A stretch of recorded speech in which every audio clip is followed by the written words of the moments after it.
When she was Me or in the labor, baby? her millionaire husband texted, "Me or the baby." What she chose will shock you. My beautiful family, what happened inside that hospital room will surprise you in the most unexpected way. The twist is filled with suspense, the choice is unforgettable, and the ending will leave you with hope and joy you never saw coming. This is not just a story, it is a powerful journey of love, destiny, and a decision that will warm your heart forever. Hi, my beautiful family. Let us begin with a prayer. Heavenly Father, on this Labor Day we bow our heads with gratitude. We thank you for the greatest labor ever carried in this world, the labor of women. Bless every mother who has labored in pain to bring life into this world. Bless every wife who labors daily with love, patience, and sacrifice for her home. Bless every daughter who labors with dreams, carrying the light of hope for tomorrow. And bless every grandmother whose labor is prayer, holding families together with wisdom and grace. Lord, give them strength, give them peace, and crown them with honor, because without women, without their labor, none of us would even be here today. They are the foundation of family, the heart of love, and the soul of sacrifice. And my beautiful family, I want to remind you with love. I have created a new channel, Mr. Peter Family, where I will share short stories under 1 hour for those who cannot watch the long ones. Please don't forget to subscribe and join me there. You can find the link in my community post. We are one family forever, bound by love and respect. The moment Justin Gatlin walked into that tiny coffee shop on East 42nd Street, he had no idea his entire world was about to change forever. The bell above the door chimed softly as Justin stepped inside Sunrise Cafe, shaking raindrops from his expensive charcoal suit. He'd passed this place 1,000 times on his way to board meetings, never giving it a second glance. Today, something pulled him inside, perhaps the warm golden light spilling onto the wet sidewalk, or maybe fate itself had finally decided to intervene in his perfectly planned but emotionally empty life. Behind the counter stood a woman who made Justin forget every word in the English language. Davina Perrin moved with graceful efficiency, her dark hair catching the morning light as she prepared drinks with artistic precision. When she looked up and smiled at him, Justin felt something he'd never experienced in his 32 years of calculated living. His heart actually skipped a beat. "Good morning. What can I get started for you?"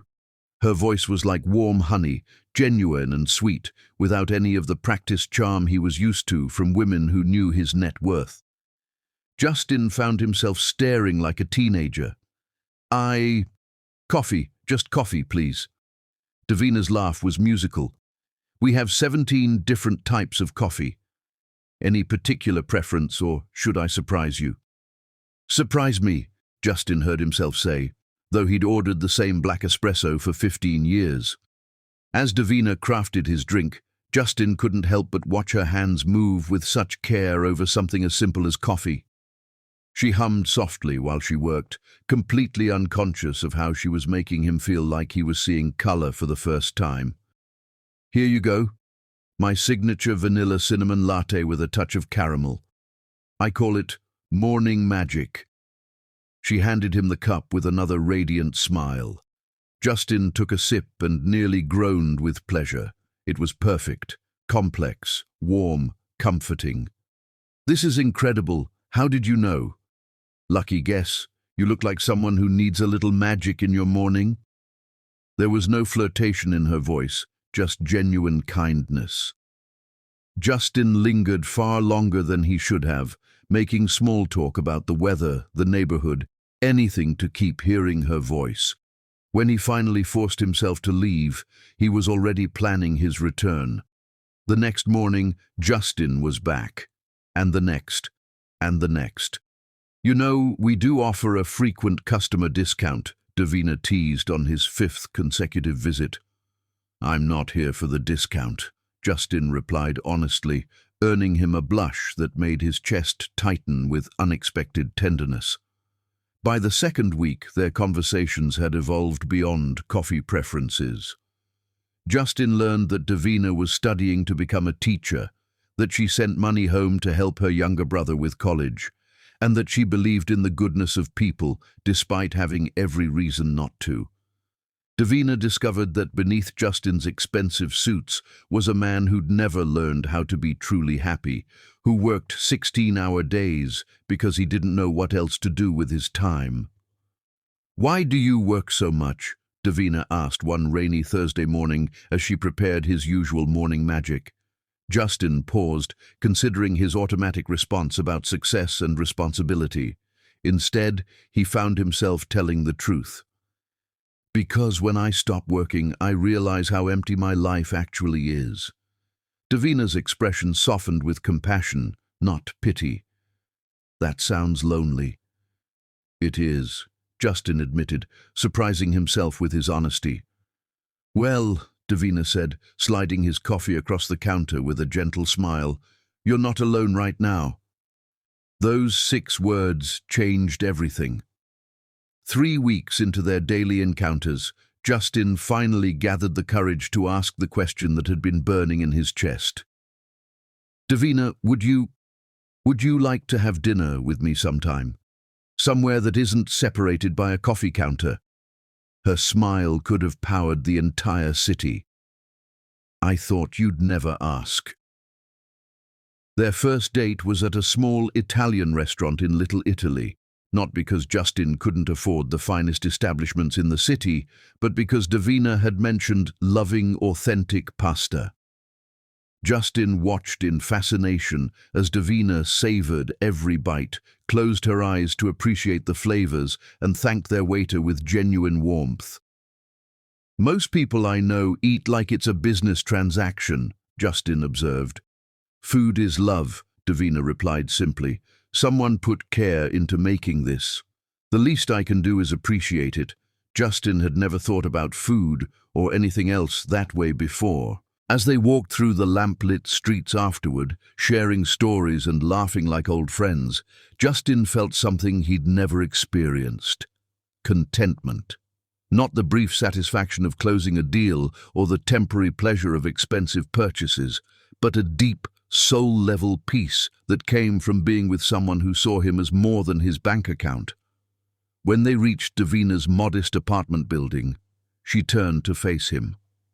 The streetlight cast a golden glow around her, making her look almost ethereal. "Thank you for tonight," she said softly. "I had a wonderful time." Justin stepped closer, his heart hammering. "Davina, I need you to know something. I've never met anyone like you. You make me want to be a better man." "You already are a good man, Justin. You just need to let yourself believe it." When she rose on her tiptoes to kiss his cheek, Justin felt his entire world shift on its axis. Over the following weeks, their relationship deepened with every shared moment. Justin found himself rushing through business meetings to get to the cafe before Davina's shift ended. He started taking actual lunch breaks, something his assistant had been suggesting for years, just to spend time with her. Davina introduced him to simple pleasures he'd forgotten existed. They fed ducks in Central Park, browsed bookstores for hours, and had picnics on her apartment building's rooftop. She taught him to appreciate sunsets, to listen to street musicians, and to find joy in conversations that had nothing to do with profit margins. "You're changing me," Justin told her one evening as they watched the sunset from the Brooklyn Bridge. "I'm not changing you," Davina replied, taking his hand. "I'm just helping you remember who you really are underneath all those business suits." 2 months into their whirlwind September to November courtship, Justin knew with absolute certainty that he wanted to spend the rest of his life with this extraordinary woman. Not because she was impressed by his wealth, she wasn't, but because she loved the man he was when he forgot about everything else. On a crisp November evening, as autumn leaves danced around them in Central Park, Justin dropped to one knee beside the lake where they'd shared their first kiss. He pulled out a simple but elegant ring. Not the largest diamond money could buy, but one chosen specifically for its beauty and meaning. "Davina Perrin," he began, his voice shaking with emotion, "you've shown me what love really means. You've taught me that the most valuable things in life can't be bought or sold. You've made me believe in forever. Will you marry me? Will you let me spend the rest of my life proving how much I love you?" Tears streamed down Davina's face as she nodded, unable to speak past the emotion in her throat. "Yes," she finally whispered. "Yes, yes, 1,000 times yes." As Justin slipped the ring onto her finger, both of them crying and laughing simultaneously, neither could have imagined the trials that awaited them. In that moment, surrounded by fall colors and filled with pure love, their future seemed as bright and endless as the stars beginning to appear in the darkening sky. The wedding took place 3 weeks later in mid-December, a small, intimate ceremony in the same park where they'd gotten engaged. Davina wore a simple white dress that made her look like an angel, and Justin couldn't stop smiling as he promised to love, honor, and cherish her for all the days of his life. "I love you, Mrs. Gatlin," he whispered as they swayed to their first dance as husband and wife. "I love you too, Mr. Gatlin, forever and always." As their friends cheered and flower petals fell around them like snow, Justin and Davina were blissfully unaware that watching from across the street, through the lens of a telephoto camera, Florence Gatlin's private investigator was already documenting their happiness that Justin's family would soon do everything in their power to destroy. What dark plans were already being set in motion while the newlyweds celebrated their love? Chapter 2. Honeymoon Bliss. When Justin carried Davina across the threshold of his Manhattan penthouse, she gasped not at the luxury surrounding her, but at the way he looked at her like she was the most precious treasure in the world.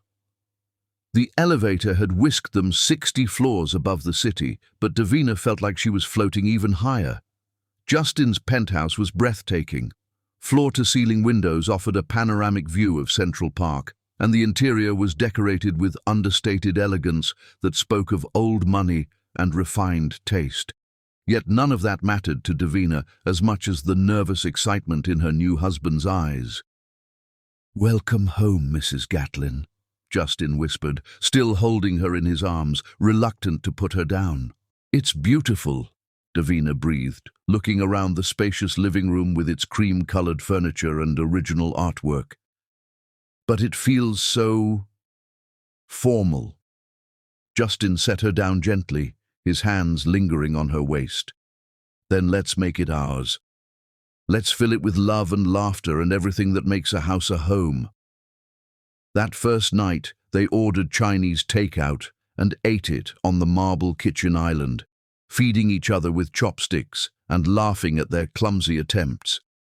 Justin had a full staff who could have prepared a 5-course meal, but Davina wanted their first dinner as newlyweds to be simple and intimate.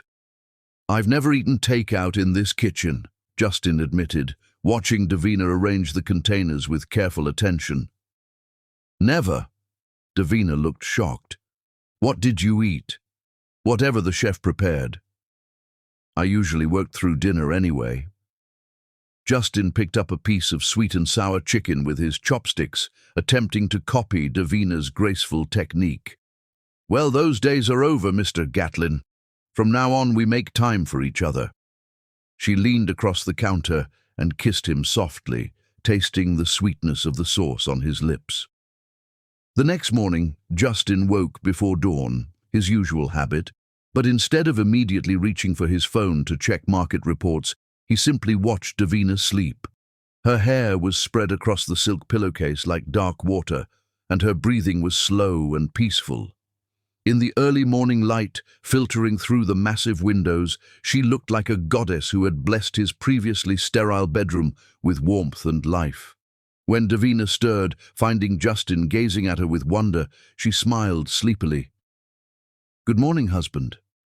"Good morning, beautiful wife." Justin traced her cheek with his fingertip. "I could watch you sleep forever." "That would be rather boring," Davina laughed, stretching like a cat. Besides, I have plans for us today. Plans? Justin raised an eyebrow. His schedule was typically planned months in advance. First, you're going to teach me how to make proper coffee in that intimidating machine in your kitchen.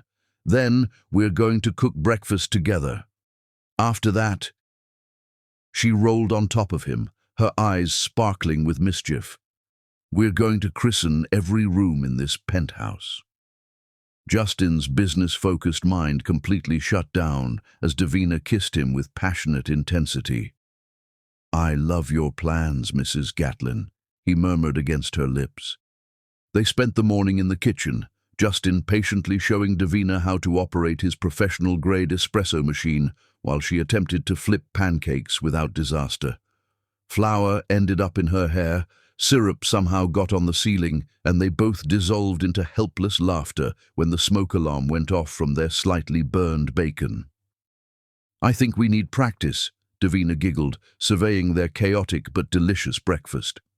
We have the rest of our lives to practice, Justin replied, pulling her close and not caring that she was covered in flour. That afternoon, they explored the penthouse like children in a playground. Justin gave Davina a complete tour, sharing stories about pieces of art he'd collected but never really looked at, showing her rooms he rarely entered.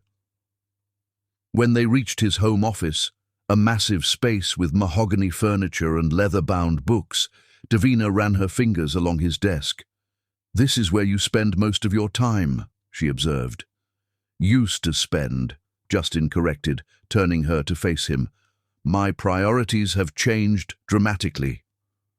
In the library, Davina discovered Justin's collection of first-edition novels, many still in pristine condition. You've never read these, have you? She asked, pulling out a copy of Pride and Prejudice. I bought them as investments, Justin admitted sheepishly. Oh, we're definitely changing that. Davina settled into the leather reading chair, patting her lap. Come here, husband. Let me read to you.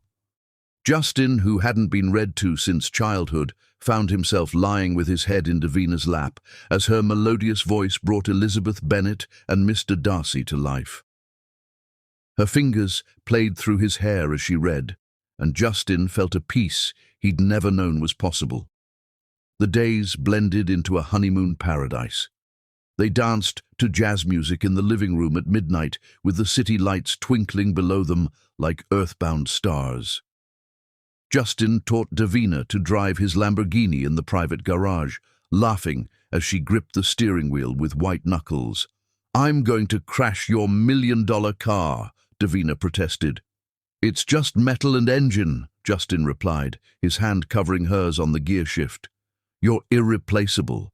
They cooked together every evening, transforming Justin's sterile kitchen into a warm heart of their home. Davina taught him to appreciate flavors beyond expensive wine and imported caviar.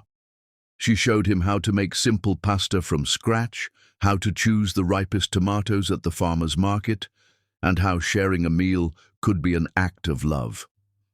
One evening, 3 weeks into their marriage, they were making dinner when Justin's phone rang with its urgent business tone.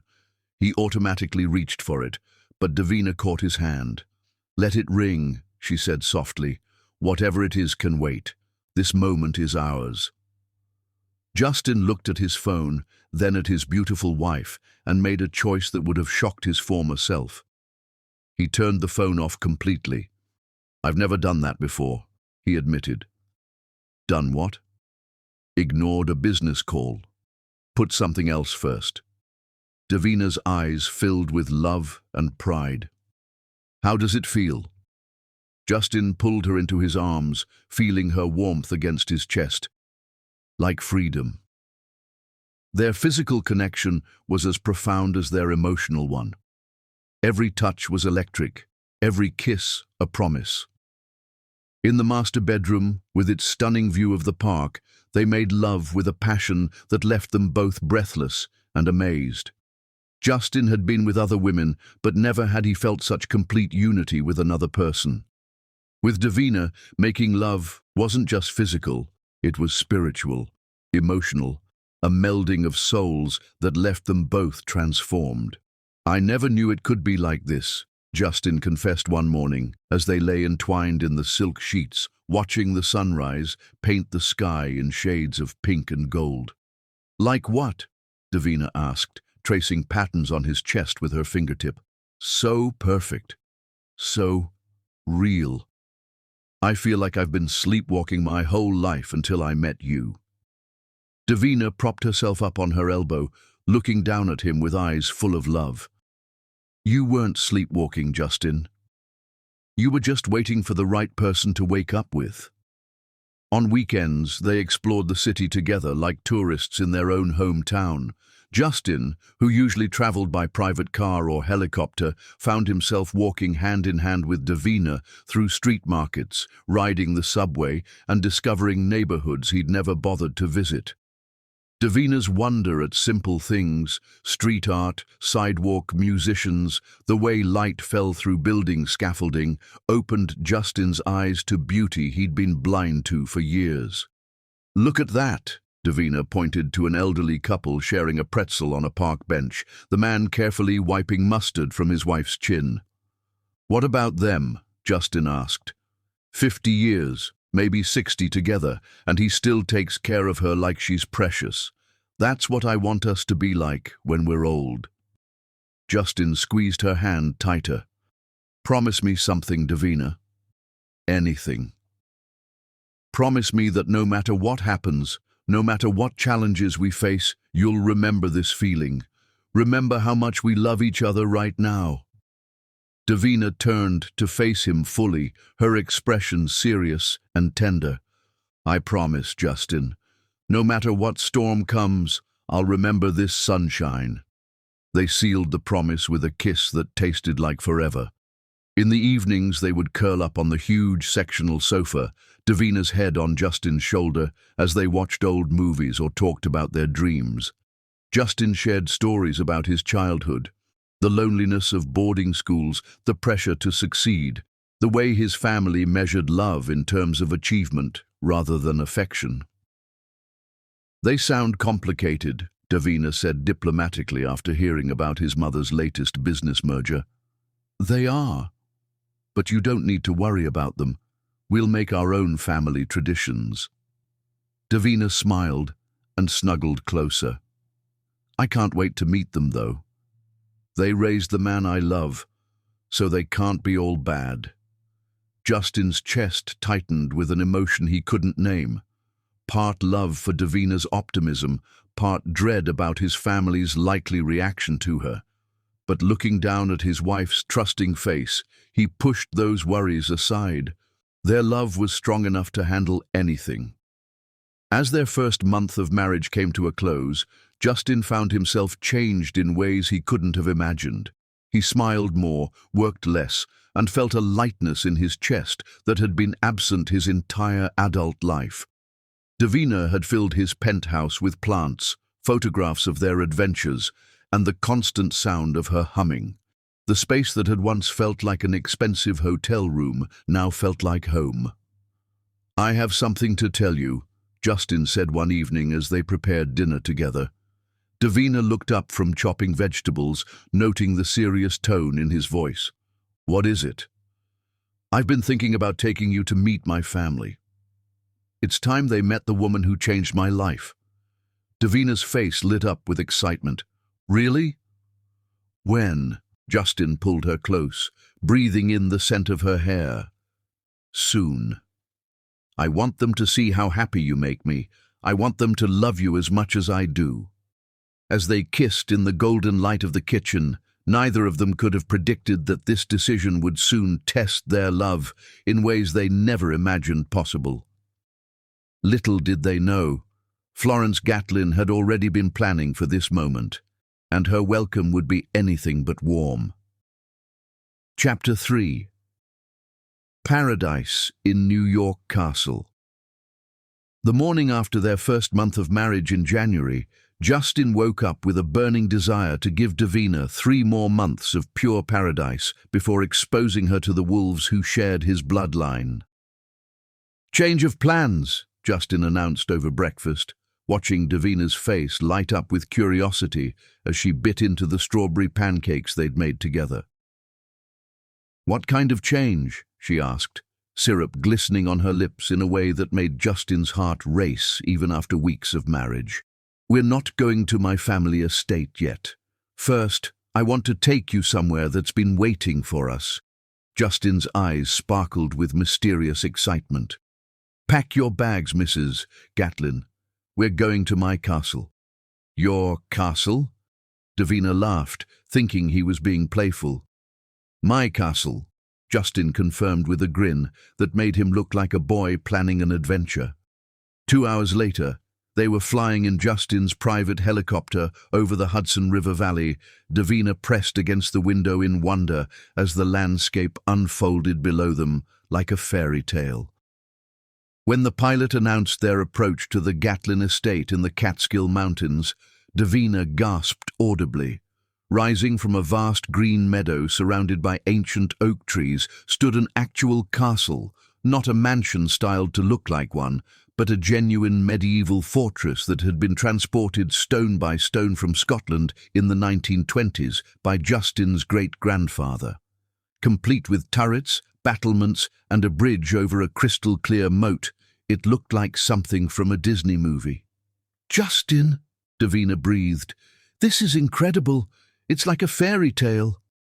"That's exactly what I was hoping you'd say," Justin replied, taking her hand as the helicopter touched down in the castle's courtyard. "Welcome to our private kingdom, my queen." The next 3 months became the most magical period of their lives. January through March transformed the castle from Justin's childhood refuge into their passionate love nest. Davina filled the great hall with fresh flowers from the greenhouse, opened curtains that had remained closed for years, and convinced Justin to light fires in fireplaces that had sat cold and unused. Every morning, they woke in the master tower bedroom, winter sunlight streaming through stained glass windows that painted rainbows across their skin. Justin would hold Davina close, marveling at how she made even this ancient stone fortress feel warm and alive. "Good morning, my beautiful wife," became his daily greeting, followed by soft kisses that often led to passionate lovemaking as the sun rose over their private mountain kingdom. Their days were filled with adventures that Justin had never imagined possible. They explored every room of the castle together, discovering hidden passages, secret staircases, and forgotten chambers filled with family history. In the library tower, they found first-edition books dating back centuries, and Davina convinced Justin to read with her for hours, curled together in an ancient velvet chair. "Listen to this," Davina would say, reading romantic poetry aloud while Justin traced patterns on her arm. "Shall I compare thee to a summer's day? Thou art more lovely and more temperate." "Shakespeare had obviously never met you," Justin interrupted, earning him a playful slap and a kiss that made him forget every word of poetry ever written. The castle grounds became their playground, despite the winter weather. They rode horses through snow-covered mountain trails, Davina learning to ride side-saddle on a gentle mare named Luna, while Justin rode his black stallion, Zeus. Their laughter echoed through the valleys as Davina gained confidence, eventually racing Justin across frozen meadows with her hair flying like a banner behind her. "I feel so free here," Davina called out as they galloped side by side through a field covered in pristine snow. "You are free here," Justin called back. "This is our world, where nothing else matters but us." Evenings were spent in the great hall, where they danced to music from an ancient gramophone, the sound echoing off stone walls that had witnessed centuries of love stories. Justin taught Davina formal ballroom dancing, though they often abandoned proper technique in favor of simply swaying together while he sang softly in her ear. "I never knew you could sing," Davina murmured during one such evening, her arms wrapped around his neck as they moved slowly to imaginary music. "I never knew I wanted to until I met you," Justin replied honestly. "You bring out parts of me I didn't know existed." The castle's kitchen became their favorite gathering place. Unlike the sterile perfection of the penthouse kitchen, This one was warm and rustic, with exposed beams and a massive stone fireplace. Davina taught Justin to bake bread from scratch, their hands becoming covered in flour as they kneaded dough together. "Cooking is like making love," Davina said one snowy February afternoon as they prepared a feast for just the two of them. "It requires patience, attention, and putting your whole heart into it." Justin, who was carefully stirring a sauce under her guidance, stopped and looked at her with such intensity that Davina blushed. "Everything with you is like making love," he said softly. "Every moment, every touch, every shared glance. You've taught me that love isn't just something you feel, it's something you live." Their physical connection deepened during these castle months. In the tower bedroom, with moonlight streaming through medieval windows, they made love with a passion that seemed to shake the very foundations of the ancient stones.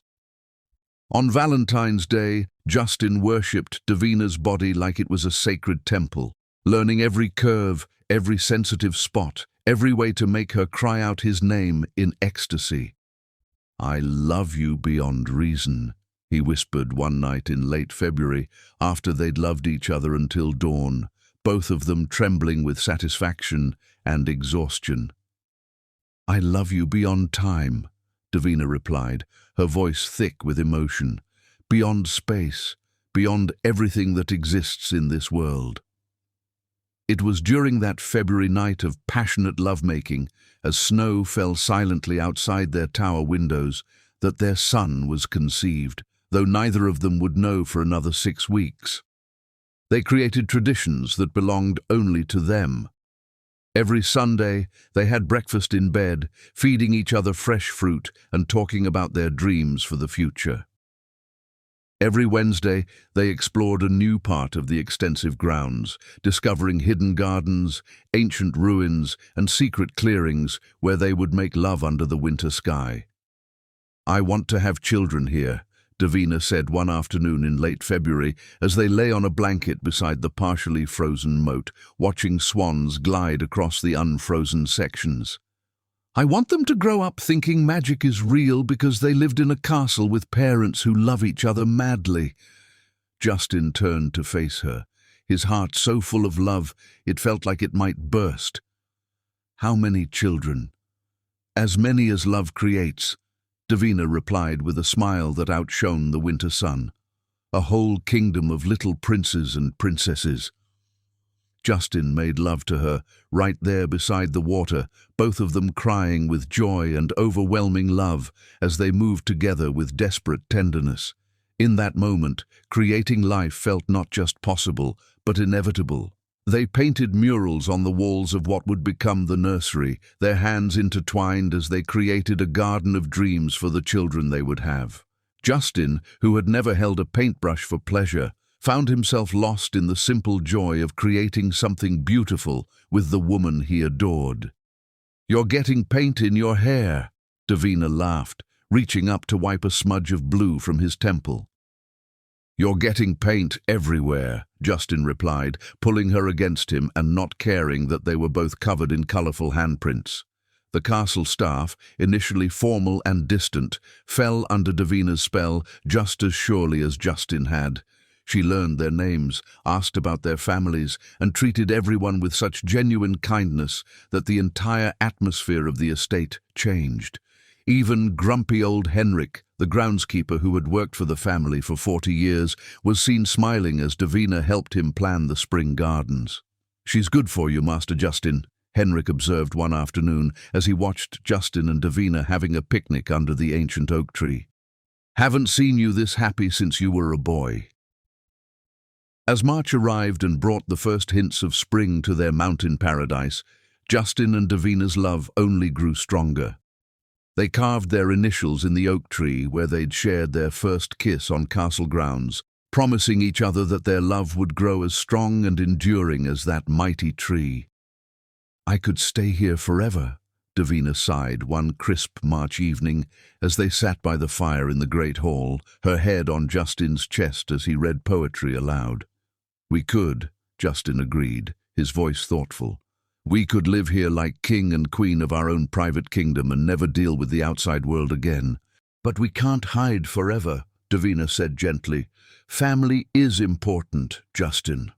Even difficult family. They need to see how happy we are, how much we love each other.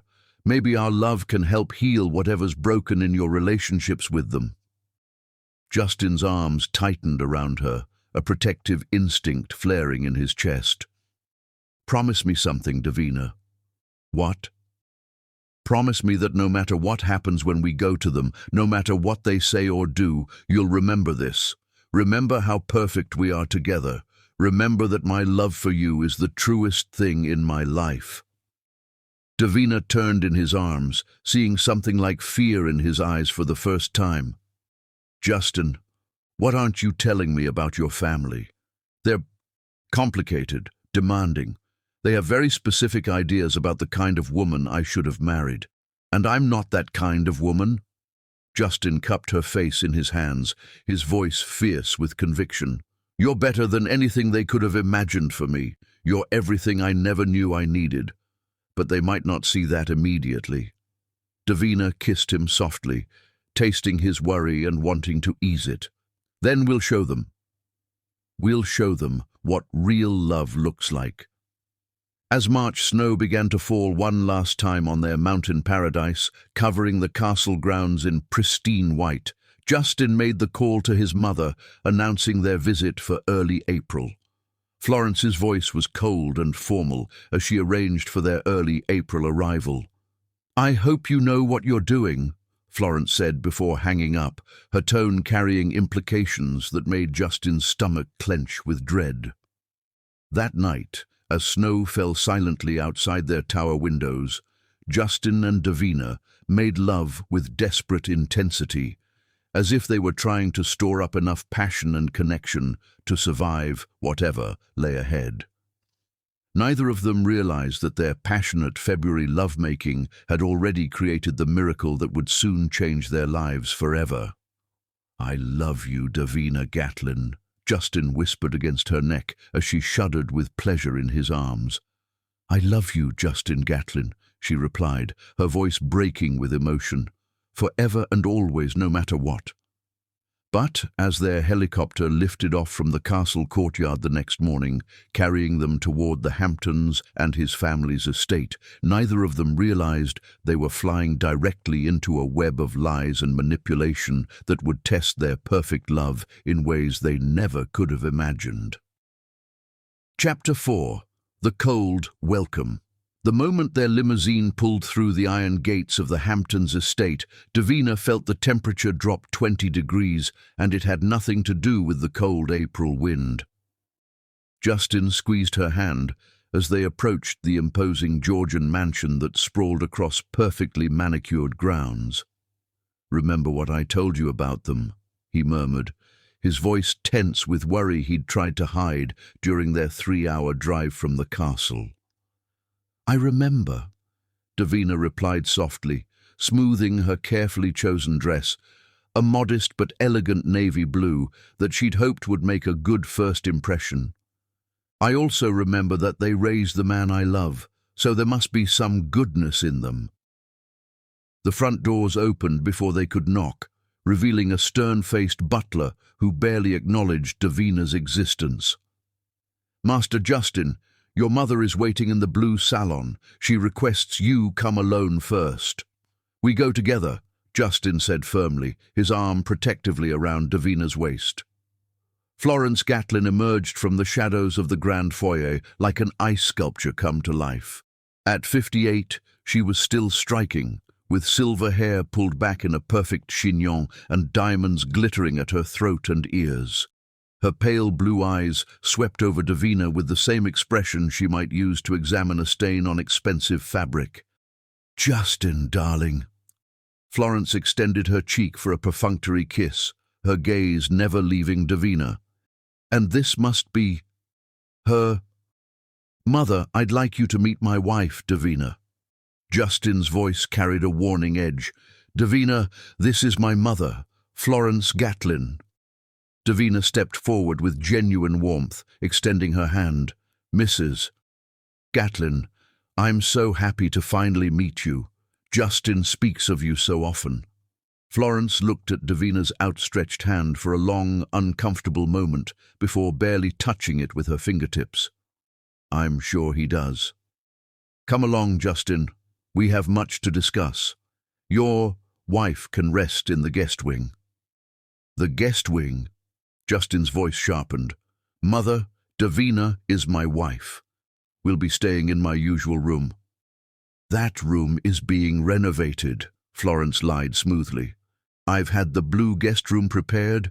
It has a lovely view of the servants' quarters."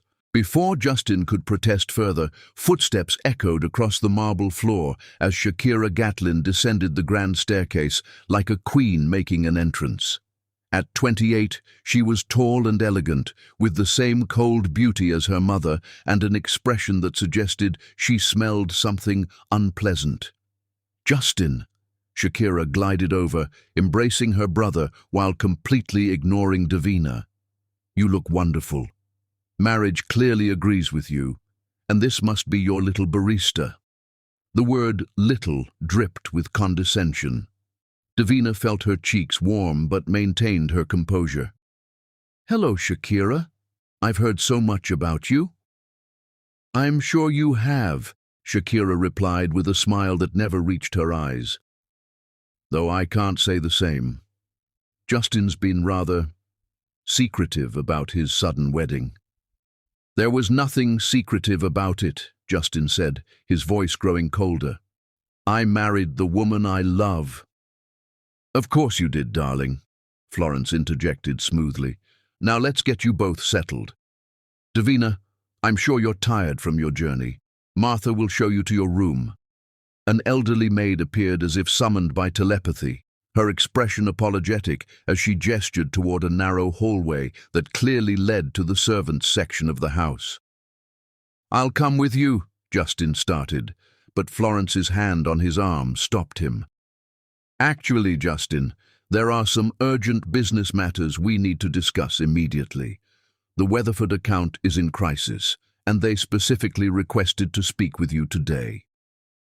Davina saw the conflict in Justin's eyes.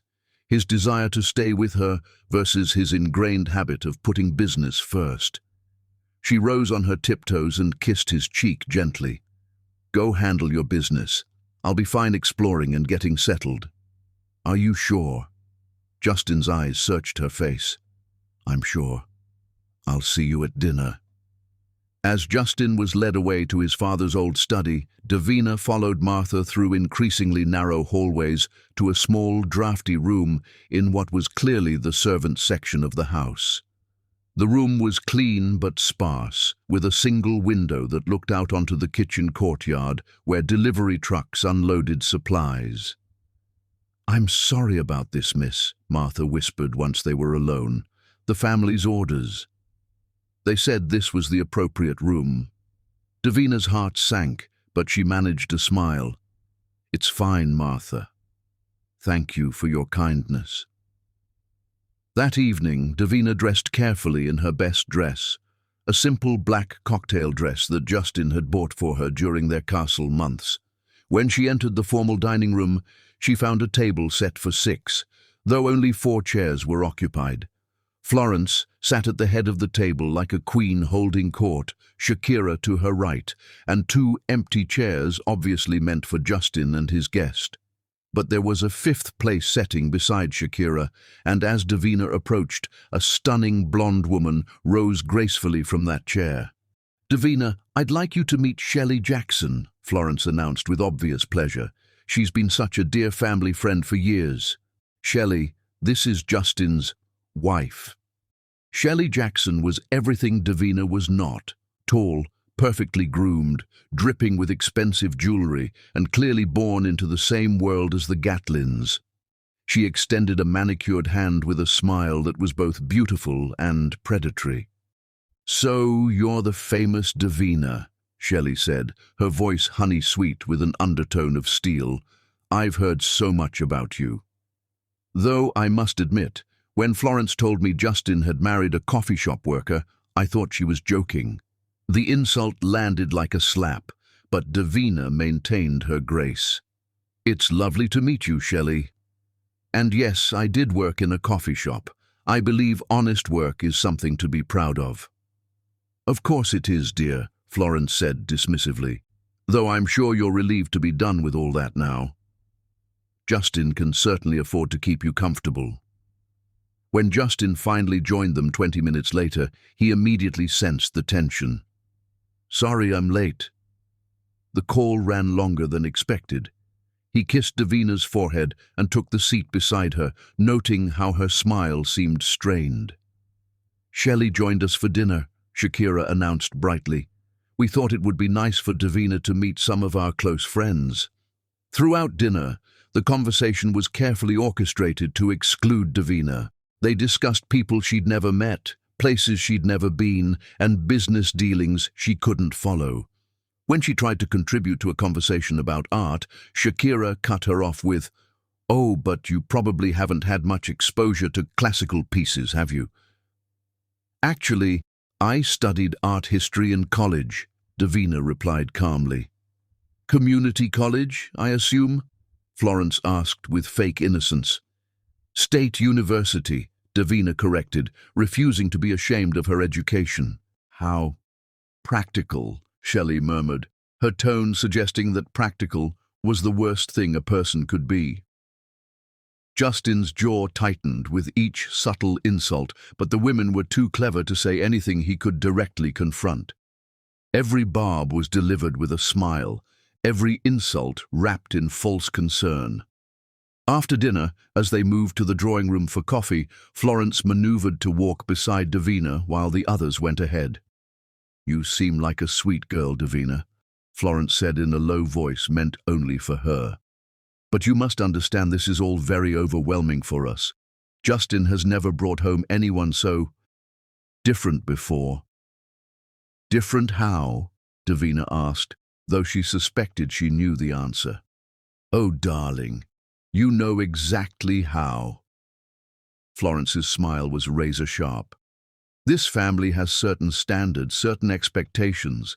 We're not unkind people, but we do wonder how long this little infatuation will last." "It's not an infatuation, Mrs. Gatlin. We love each other." "Love."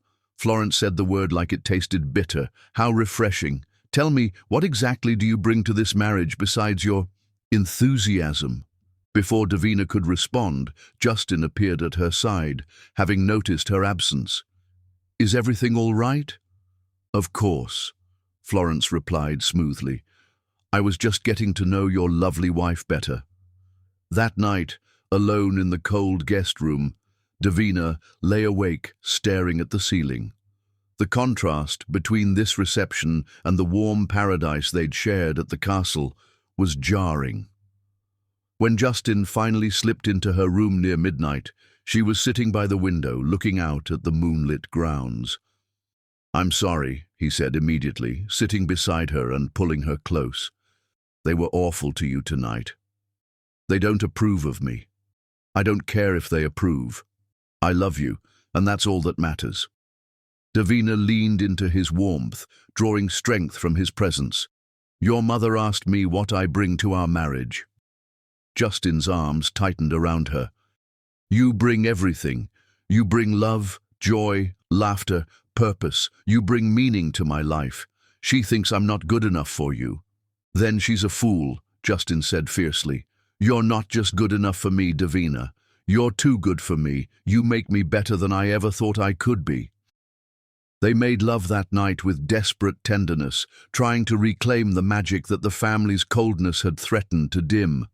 In each other's arms, they found their safe haven again, their unshakable foundation of love. But as they fell asleep, holding each other close, neither of them noticed the figure standing in the garden below their window, watching with calculating eyes as Florence Gatlin began planning her next move in earnest. The next morning brought no warmth to the estate. Davina woke alone in the cramped guest room, Justin having been summoned to an early business call that Florence had mysteriously arranged. As she made her way to breakfast, she could hear voices from the dining room, laughter that stopped abruptly when she appeared in the doorway. "Good morning," Davina said cheerfully, determined not to let their coldness affect her sunny disposition. Florence barely glanced up from her newspaper. "There's coffee on the sideboard." Cook doesn't usually prepare individual breakfasts. Davina helped herself to coffee and toast, sitting in the chair farthest from the family's disapproving gazes. The silence stretched uncomfortably until Shakira spoke. "We were just discussing the charity auction next week. All the important families will be there. I suppose you wouldn't be familiar with our social obligations, Davina." "I'd love to learn," Davina replied genuinely.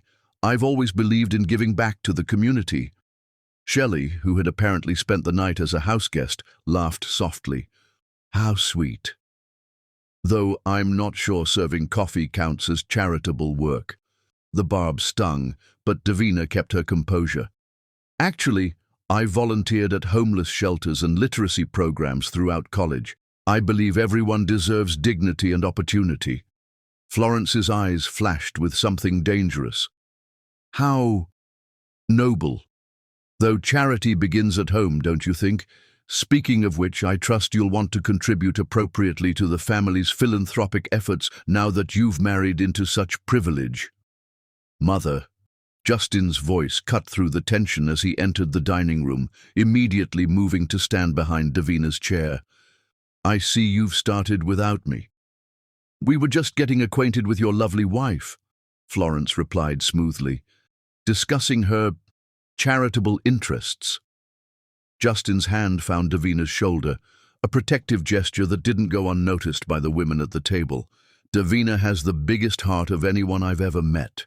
You'd be lucky to learn from her example." The temperature in the room seemed to drop another 10 degrees, but Florence's smile never wavered. "Of course, darling. We're all eager to learn from each other." What 3 devastating humiliations was Florence already planning to break Davina's spirit and drive her away from Justin forever? Chapter 5. 3 Scenes of Cruelty. 3 weeks after the photo album massacre, Davina stared at the pregnancy test in her trembling hands, her heart exploding with joy and terror in equal measure. Scene 1. The charity gala humiliation. The Hampton Country Club glittered with crystal chandeliers and the jewels of New York's elite as Florence's annual charity gala reached its peak. Davina had spent hours preparing, choosing a modest but beautiful emerald dress that Justin had bought for her, styling her hair with careful attention, and practicing conversations in the mirror to ensure she'd represent Justin well. "You look absolutely radiant," Justin whispered as they entered the ballroom, his hand protective on the small of her back. "I'm the luckiest man here." For the first hour, everything seemed perfect. Justin introduced Davina to business associates and old friends, his pride evident in every word. "This is my wife, Davina. She's the most wonderful woman I've ever met." But when Justin was pulled away by an urgent call from overseas investors, Florence struck like a viper. "Ladies and gentlemen," Florence's voice carried across the ballroom as she tapped her champagne glass with a silver knife. "I'd like to thank you all for supporting tonight's cause, providing educational opportunities for underprivileged children." Polite applause filled the room as Florence continued her speech, her eyes finding Davina in the crowd. "As many of you know, education is transformative. It can lift people from the most humble circumstances and teach them to navigate society's more refined spaces." Davina felt heat creep up her neck as murmurs rippled through the crowd. Florence's meaning was crystal clear to everyone present. "Speaking of education," Florence continued with a razor-sharp smile, "I'd like you all to meet someone special tonight. Many of you know my son Justin, but tonight he's brought a guest who represents exactly the kind of person our charity helps. Everyone, please welcome Justin's companion, Davina." The word companion hung in the air like a slap. Not wife, not daughter-in-law, companion, as if Davina were a paid escort or temporary amusement. For the next 30 minutes, Florence orchestrated a masterclass in social warfare. She guided Davina through the crowd, introducing her to every prominent family with the same devastating phrase, "This is Davina." She used to work in food service before she met Justin, such an inspiring story of opportunity. Each introduction was a carefully calculated humiliation. Mrs. Vanderbilt, the steel heiress, looked Davina up and down with barely concealed disgust. "How interesting. And where did you attend finishing school, dear?" "I didn't attend finishing school," Davina replied honestly. "Oh." The single word carried volumes of judgment. By the time Justin returned, his face dark with fury at his delayed call, Davina was standing alone by the champagne fountain while the elite of New York whispered and stared. She held her head high, but Justin could see the hurt in her eyes, despite her brave smile. "What did they do to you?" he demanded, pulling her close. "Nothing I can't handle," Davina lied, not wanting to cause a scene. But Justin had seen enough. He marched to his mother, his voice low and dangerous. "What game are you playing?" "Game? Darling, I simply introduced your wife to our friends. Isn't that what you wanted? You introduced her like she was a charity case." Florence's smile was ice. "If the shoe fits, Justin." Scene 2. The shopping trip from hell. 3 days later, Shakira appeared at Davina's door with a bright smile that didn't reach her calculating eyes. "Sister dear, I thought we should spend some quality time together. What do you say to a shopping trip? Just us girls getting to know each other." Davina, desperately wanting to build a relationship with Justin's family, agreed eagerly. "I'd love that. Thank you for thinking of me." "Wonderful. I know all the best places." An hour later, they were stepping out of a chauffeur-driven Bentley onto Fifth Avenue. Shakira led Davina into Bergdorf Goodman, the temple of luxury shopping where a single handbag cost more than most people's monthly salary. "This is one of my favorite places," Shakira announced loudly enough for nearby shoppers to hear, "though I suppose it might be a bit overwhelming for someone who's never shopped anywhere like this before." Davina felt eyes turning toward them as Shakira's voice carried across the designer floor. "It's beautiful," she said diplomatically. "Let's find you something appropriate for next week's dinner party. You'll need something that says Gatlin family rather than, well, you know." Shakira examined Davina's simple sweater and jeans with obvious distaste. For the next 2 hours, Shakira subjected Davina to exquisite torture. She selected the most expensive items in the store, holding them up against Davina while making loud observations. "This Valentino gown is divine, but probably not practical for someone on a budget," she announced to the saleswoman, who looked at Davina with newfound pity. "The Chanel suit is lovely, but might be too sophisticated," she continued, making sure other customers could hear every word. When they reached the jewelry counter, Shakira's cruelty reached new heights. "Davina needs something appropriate for formal dinners, though nothing too expensive. She's not comfortable with extravagance yet. Perhaps something from your more affordable collection." The sales associate, clearly uncomfortable, showed them pieces from the lower-priced section while other customers watched with a mixture of fascination and second-hand embarrassment. "Perfect!" Shakira exclaimed, holding up a simple silver necklace that cost $300, more than Davina had ever spent on jewelry in her life. "This screams appropriate for someone in your position." Davina's cheeks burned with humiliation, but her voice remained steady. "It's lovely. But I should probably discuss purchases with Justin first." "Oh, of course. How responsible of you. Justin does appreciate a woman who understands her limitations." When they finally returned to the estate, Davina's confidence was shattered.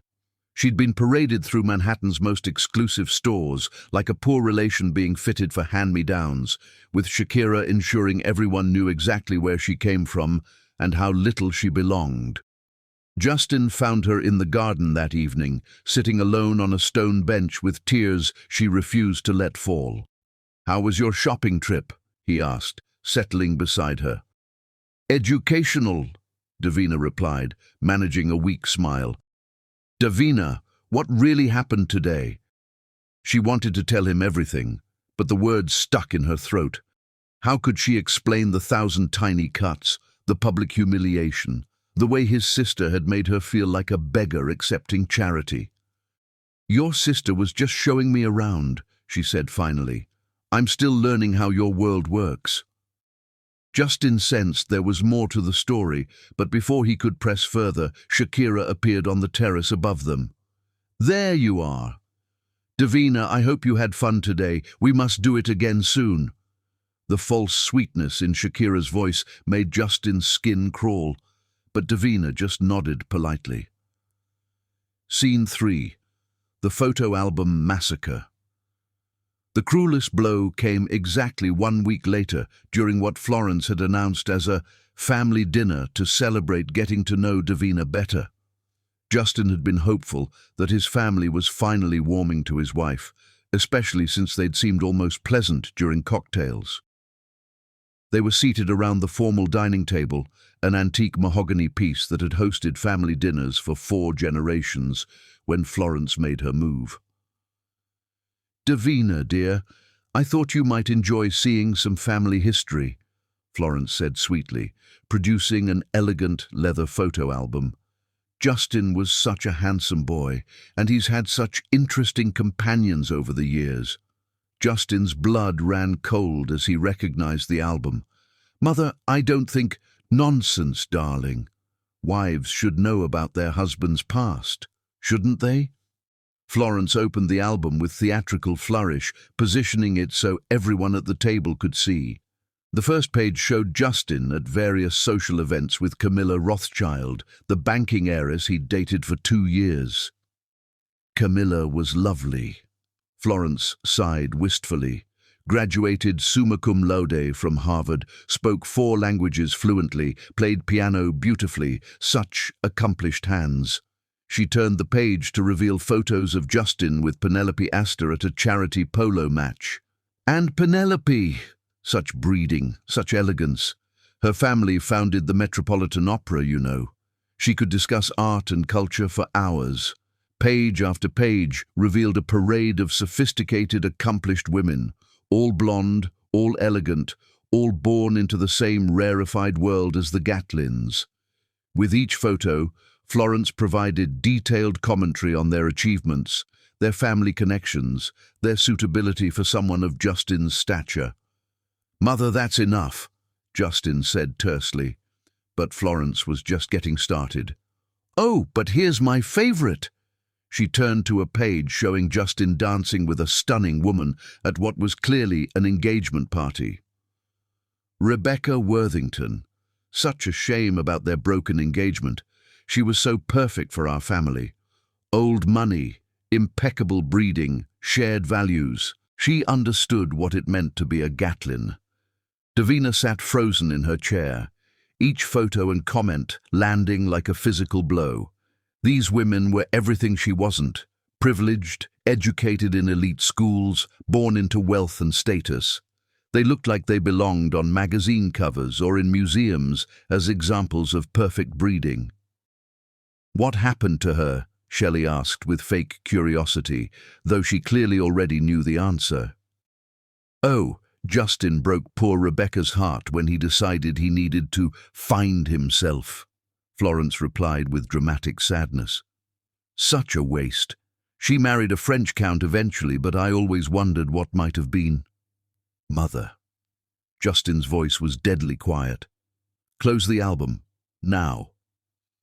But darling, I'm sure Davina finds this fascinating. Don't you, dear? It must be so interesting to see the caliber of women Justin usually dates. Davina's hands trembled in her lap, but her voice remained steady. They're all very beautiful. Beautiful and accomplished, Shakira added helpfully. It's wonderful how love can make us overlook differences in background. The final photo was the most devastating. Justin in a tuxedo, looking every inch the sophisticated millionaire, with his arm around a woman who could have been a princess.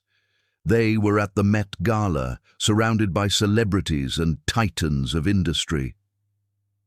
"That's from just 2 years ago," Florence observed casually. "Back when Justin moved in such elevated circles, before he discovered the charm of simpler pleasures." Justin slammed his hand on the table so hard the wine glasses rattled. "That's enough. Davina, we're leaving." "Oh, darling, don't be dramatic," Florence said with mock concern. "I was simply sharing family memories. Surely your wife appreciates honesty about your past." As they stood to leave, Florence delivered her final blow. "Davina, dear, I hope you understand that Justin has always been drawn to projects. He likes to fix things, help people improve themselves. It's such a generous quality in a man." The implication was clear. Davina was just another charity case, another project for Justin to work on until he grew bored and moved on to someone more suitable. That night, Davina lay in the guest room staring at the ceiling, Florence's words echoing in her mind. Had she been naive to think their love was special? Was she really just a temporary distraction for a man who would eventually return to his own kind? When Justin slipped into her room near midnight, he found her curled in a ball, finally allowing the tears to fall. "Davina, my love, what can I do?" he whispered, gathering her into his arms. "Am I just a project to you?" she asked through her tears. "Someone you're trying to fix?" "God, no." Justin's voice broke with anguish. "You're not a project, Davina. You're my salvation. You're the love of my life, the best thing that ever happened to me." "But those women were nothing," Justin said fiercely. "Empty relationships built on obligation and expectation. What we have is real, Davina. What we have is everything." As Justin held his wife while she cried, his heart burned with protective fury. His family had crossed a line tonight, and he would make sure they never hurt her like this again. But Florence Gatlin was just getting started, and her next move would make this evening's cruelty look like child's play. Chapter 6. The Miracle News. 6 weeks after their devastating early April visit to the Hamptons estate, Davina stared at the pregnancy test in her trembling hands in their Manhattan penthouse, her heart exploding with joy and terror in equal measure. The pink lines were unmistakable, bold and clear against the white plastic. She was pregnant. After everything Florence and Shakira had put her through during their family visit, after all the attempts to make her feel worthless and unwanted, life had given her the most precious gift imaginable.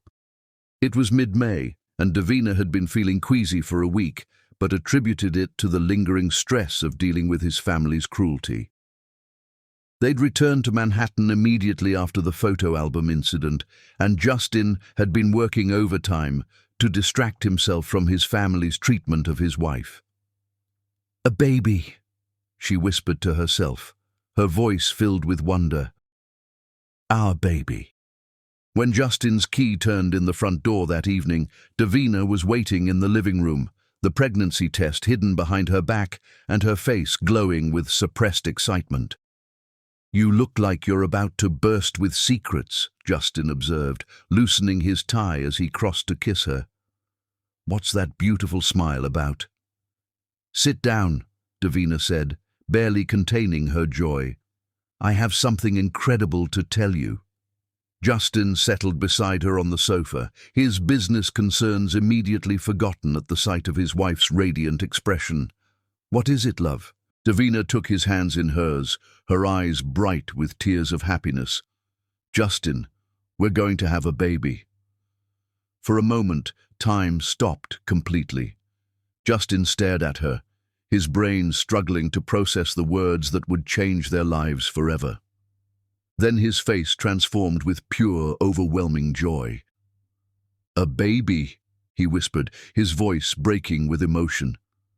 "A baby," Davina confirmed, placing the pregnancy test in his trembling hands. Justin looked at the test, then at his wife, then back at the test, as if he couldn't quite believe the miracle before him. Suddenly, He let out a whoop of joy that could have awakened the entire building, sweeping Davina into his arms and spinning her around the living room. "We're having a baby!" he shouted, tears streaming down his face. "Davina, we're going to be parents!" "I know!"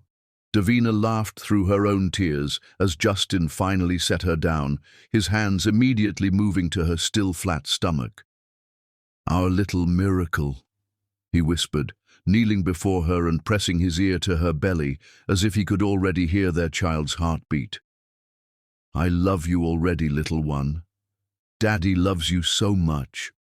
Davina ran her fingers through Justin's hair as he talked to their unborn baby, her heart so full of love she thought it might explode. This was the moment she'd dreamed of since childhood, sharing the miracle of new life with the man she loved beyond reason. "When did you know?" Justin asked, still kneeling with his hands protectively over her stomach. "I suspected for a few days, but I took the test this morning. I wanted to be absolutely sure before I told you." "How far along?" "The doctor will tell us for certain, but I think about 6 weeks. Remember that night at the castle in February when we made love by the fireplace during the snowstorm?" Justin's eyes darkened with love and memory. "I'll never forget that night. You were so beautiful in the firelight, and afterward you said that I felt like we'd created magic," Davina finished. "I think we did." They spent the evening planning their future with the giddy excitement of young lovers. Justin was already designing nursery layouts in his mind, talking about converting one of the penthouse's spare rooms into a perfect sanctuary for their child. "We'll need to baby-proof everything," he said, looking around their home with new eyes. "And we should probably move to the castle permanently when the baby comes. Better environment for raising children. Fresh air, space to run and play." "Slow down," Davina laughed, though she loved his enthusiasm. "We have 7 months to figure everything out." 7 months to prepare for the most important job of our lives," Justin corrected, his hands never leaving her stomach. "I'm going to be the best father, Davina. I promise you that. I know you will be. You're going to love this baby so much. I already do." More than I knew was possible. The next morning, Justin surprised Davina by cancelling all his meetings to take her to the doctor for their first official prenatal appointment. As they sat in the waiting room, his hand protectively covering hers, Davina felt a contentment so complete it was almost overwhelming. "Mr. and Mrs. Gatlin." The nurse called them back, and Justin helped Davina to her feet with such tender care that she almost cried again. The ultrasound confirmed what they already knew: 6 weeks pregnant, with a due date in early January. When the doctor played their baby's heartbeat through the monitor, both parents dissolved into tears of joy. "That's our baby," Justin whispered in awe, staring at the tiny flutter on the screen. "Strong heartbeat," the doctor confirmed. "Everything looks excellent. Due date is January 12th. Congratulations to you both." Walking out of the medical building, Justin couldn't stop grinning. He called his assistant from the sidewalk, his voice vibrating with excitement. "Cancel everything for the rest of the week. Cancel everything that isn't absolutely critical for the next month. My priorities just changed completely." That evening, they knew they had to share their news with Justin's family. Despite everything that had happened during their April visit, Davina still believed in the power of new life to bring families together. "Maybe this will change things," she said hopefully as Justin dialed his mother's number. "Maybe a grandchild will soften their hearts." Justin wasn't as optimistic, but he couldn't deny his wife's hope. "Mother? It's Justin. Davina and I have some wonderful news to share. We're pregnant." The silence on the other end of the line stretched so long that Justin wondered if the call had been dropped. Finally, Florence's voice came through, cold and measured. "Pregnant? I see. How unexpected." "We're over the moon," Justin continued, trying to inject warmth into the conversation. "We wanted you to be among the first to know you're going to be a grandmother." Another pause. Indeed. Well, congratulations, I suppose. When is this event expected to occur? Justin's jaw tightened at his mother's clinical tone. January 12th. And it's not an event, Mother, it's your grandchild. Of course. Well, we'll speak soon. Goodbye, Justin. The line went dead, leaving Justin staring at his phone in disbelief. Davina watched his face fall and felt her own heart sink. She wasn't happy, Davina observed quietly. She wasn't anything, Justin replied bitterly. But it doesn't matter. This is about us, about our family. Their reaction doesn't change how incredible this is. But even as Justin tried to maintain his joy, a cold dread was settling in his stomach. His family's lack of enthusiasm for their marriage was one thing, but their complete dismissal of his child was something else entirely. What dark plans were already forming in Florence's mind as she hung up the phone, and why did the news of Justin's happiness fill her with such calculated rage? Justin and Davina's fairy tale love is about to face its greatest test. Florence Gatlin has just learned that her son's unsuitable wife is carrying the next Gatlin heir, and she has no intention of letting that child legitimize a marriage she's determined to destroy. What lengths will a mother go to reclaim her son, even if it means destroying his happiness forever? Chapter 7. The Devoted Father-to-Be. From the moment Davina's pregnancy was confirmed, Justin transformed into a man possessed by love, not just for his wife, but for the tiny miracle growing inside her. The very next morning after their doctor's appointment, Davina woke to find Justin already dressed and bustling around their bedroom with the energy of a man on a mission. In his hands was a leather-bound journal and a pen, his face bright with purpose. "What are you doing?" Davina asked sleepily, stretching against the silk sheets. "Planning," Justin replied, settling beside her with the journal open. "I'm documenting everything, every day of this pregnancy, every milestone, every moment. Our child will know exactly how much they were wanted and loved from the very beginning." Davina's heart melted as she saw the first entry in Justin's neat handwriting. Day 1 of knowing. Today we discovered we're going to be parents. I have never felt joy like this. Already I would move mountains for this child I haven't even met.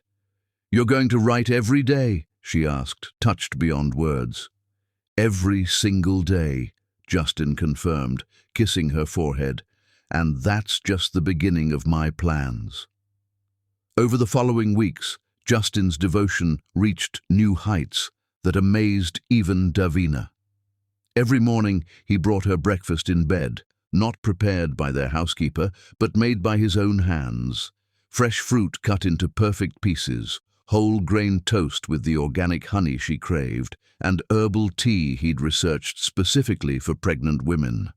"You don't have to do this every day," Davina protested, as he arranged another beautiful breakfast tray.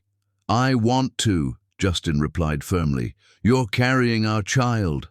The least I can do is make sure you're perfectly nourished and cared for." He read pregnancy books with the intensity he'd once reserved for business contracts, highlighting passages and making notes in the margins. Their coffee table became covered with guides to prenatal nutrition, child development, and parenting philosophies. "Did you know that at 8 weeks, our baby is already the size of a raspberry?" Justin announced one evening, looking up from his latest reading material. "I did know that," Davina laughed, settling beside him on the sofa. "Because you told me yesterday when they were the size of a blueberry." "This is fascinating," Justin continued, completely absorbed. "At 12 weeks they'll be able to hear sounds. I want to start reading to them immediately." And he did. Every night, Justin would position himself beside Davina's growing belly, reading everything from classic literature to children's stories in a soft, loving voice. "Good evening, little miracle," he would begin each session. "This is your daddy, and I love you more than all the stars in the sky." When Davina experienced morning sickness, Justin was there with ginger tea and cool washcloths, holding her hair back and rubbing her shoulders with infinite patience. "I'm sorry you feel awful," he'd whisper, "but I'm grateful every day for what your body is doing for our family." "You don't mind that I'm throwing up constantly and can't keep food down?" Davina asked weakly after a particularly bad morning. "Mind? Davina, you're creating life. You're growing our child inside you. You've never been more beautiful to me." By her second month of pregnancy, Justin had transformed one of their spare rooms into a temporary nursery planning space. The walls were covered with paint samples, furniture catalogues, and sketches of possible room layouts. He spent hours researching cribs, researching child safety, and planning every detail of their baby's environment. "I want everything to be perfect," he explained to Davina as she found him surrounded by baby gear catalogues at midnight. "The safest car seat, the most comfortable crib, the best everything." "The baby won't care about expensive things," Davina said gently, running her fingers through his hair. "They'll just care about being loved." "Then they'll be the most loved child in history," Justin replied, pulling her onto his lap and placing both their hands on her slightly rounded belly. When Davina couldn't sleep due to pregnancy discomfort, Justin would massage her feet, her back, her shoulders, whatever ached, while telling her stories about their future family adventures. "We'll teach them to ride horses at the castle," he'd murmur, as his hands worked magic on her tense muscles. "And to appreciate good books, and to be kind to everyone they meet, just like their mother." "What if they're more like you?" Davina asked, "brilliant with business and numbers." "Then we'll teach them that success means nothing without love and family," Justin replied. "They'll never question whether they're loved or valued. They'll never spend 32 years of their life feeling empty inside." Justin's protective instincts reached almost comical levels. He researched every food Davina ate, ensuring nothing could harm their developing baby. He installed additional security systems in their penthouse. He even hired a prenatal yoga instructor to come to their home 3 times a week because he didn't want Davina traveling to a studio. "I think you're going a little overboard," Davina laughed as Justin interviewed their third potential pediatrician. "There's no such thing as overboard when it comes to our child," Justin replied seriously. "I want them to have everything I didn't have: stability, constant love, parents who put family before everything else." At 5 months pregnant in September, during their third ultrasound appointment, they heard their baby's heartbeat again and learned they were having a boy. Justin gripped Davina's hand so tightly she thought he might break her fingers, both of them crying as the strong, steady rhythm filled the examination room. "That's our baby's heart," Justin said in wonder, his voice thick with emotion. "Strong and healthy," the doctor confirmed with a smile. "Everything looks perfect." As they drove home from the appointment, Justin was quiet, his hand resting protectively on Davina's thigh. "What are you thinking about?" Davina asked. "I'm thinking about how this changes everything," Justin replied. "How I'd die before I let anything happen to you or our baby. How I'd destroy anyone who tried to hurt our family." "Nothing's going to happen to us," Davina said confidently. "We're going to be happy, Justin. We're going to raise our child with so much love, they'll never doubt their worth." "Promise me something," Justin said, pulling into their building's garage. "Anything. Promise me you'll never let anyone make you feel like you don't deserve this happiness. Promise me you'll remember how much I love you and our baby, no matter what anyone says or does." Davina was puzzled by the intensity in his voice. "Justin, what's wrong? Why are you talking like something bad is going to happen?" "Nothing's wrong," Justin said quickly. "I just love you both so much that the thought of anything threatening our happiness terrifies me."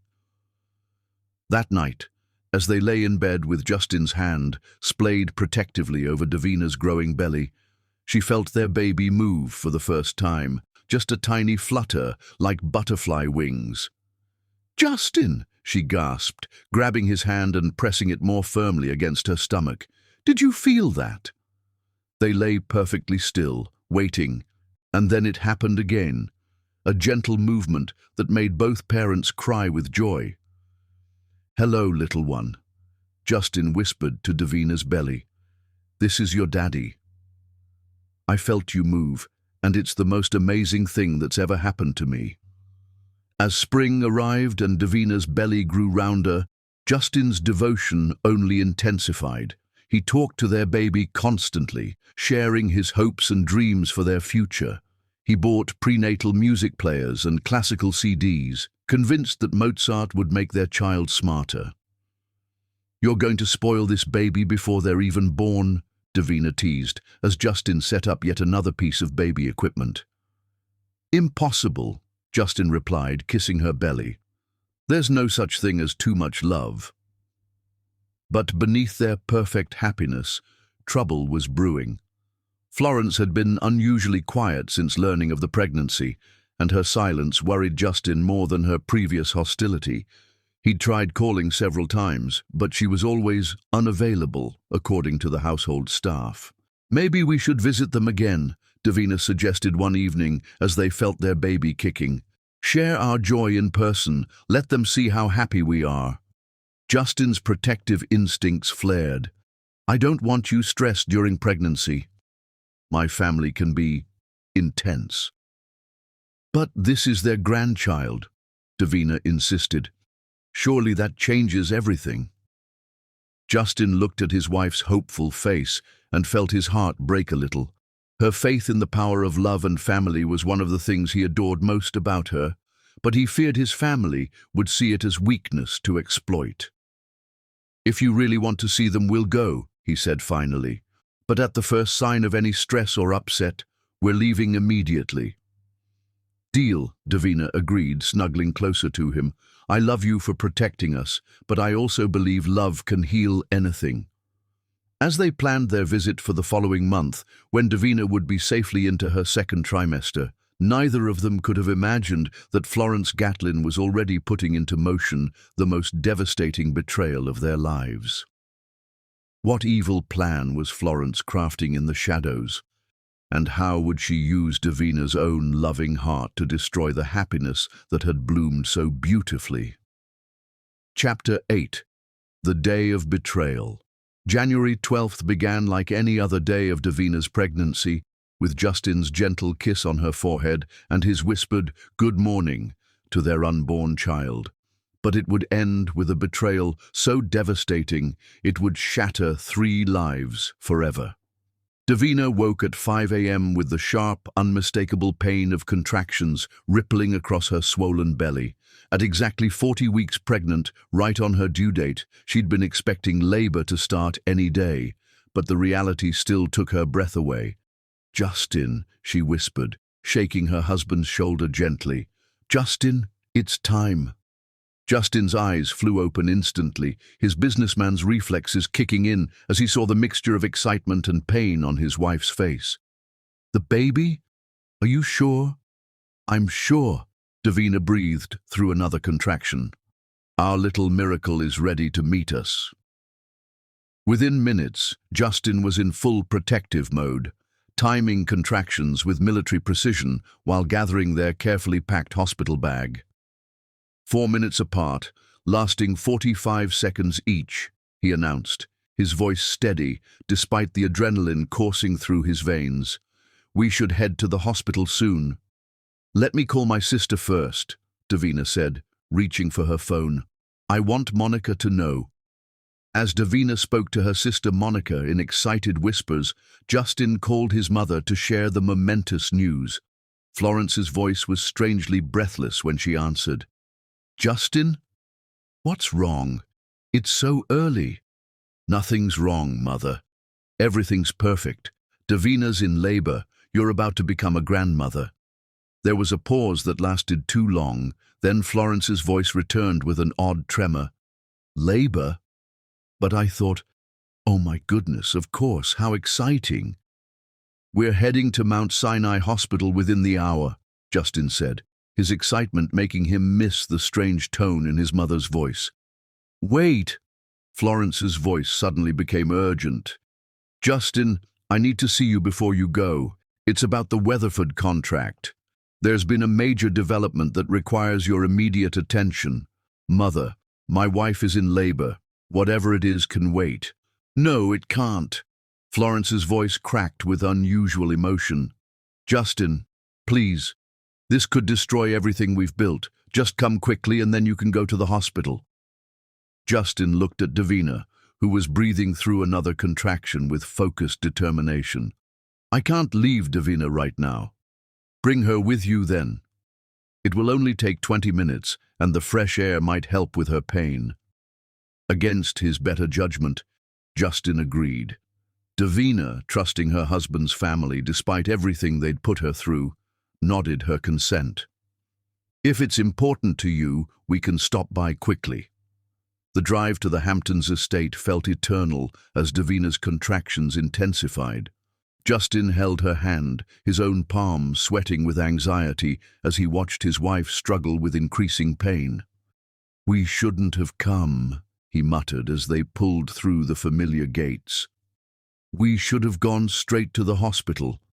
"It's okay," Davina panted. 20 minutes, then we meet our baby." But the moment they entered the estate, Florence collapsed.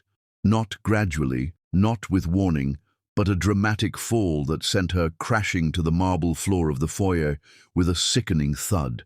She lay there gasping, clutching her chest, her face pale and her breathing labored. "Mother!" Justin dropped to his knees beside her, his medical training from business school first aid courses kicking in. "Call 911, now!" "No hospitals," Florence gasped weakly. "Just chest pains, stress about the business. I'll be fine if I can just rest." Shakira appeared as if summoned by magic, her face a mask of concern. "She's been like this all morning ever since you called." The stress about the Weatherford situation combined with worry about becoming a grandmother, it's been too much for her heart. Davina, despite her own pain, knelt beside Florence with genuine concern. "Mrs. Gatlin, you need medical attention. Please let us call an ambulance." "No," Florence whispered, grasping Justin's hand with surprising strength. "I just need my son here. Please, Justin, don't leave me." Justin looked between his laboring wife and his apparently dying mother, torn apart by impossible choices. "Davina, what do you think?" "Go with your mother," Davina said through gritted teeth as another contraction hit. "Monica is on her way. She can take me to the hospital. I can't leave you in labor." "You can't let your mother suffer alone either," Davina replied, her enormous heart showing even in her moment of greatest need. "Family takes care of family." As Monica arrived to help Davina to the car, Florence squeezed Justin's hand tighter. "Stay with me, son. Please. I'm so frightened." It was the first time Justin had ever heard vulnerability in his mother's voice, and it shattered his resolve. "I'll meet you at the hospital as soon as I can," he promised Davina, kissing her deeply. "I love you. Tell our baby daddy loves them." "I love you too," Davina whispered back. "Take care of your mother." The moment Davina's car disappeared down the driveway, Florence's heart attack miraculously resolved itself. She sat up on the sofa where Justin had carefully placed her color returning and her breathing normal.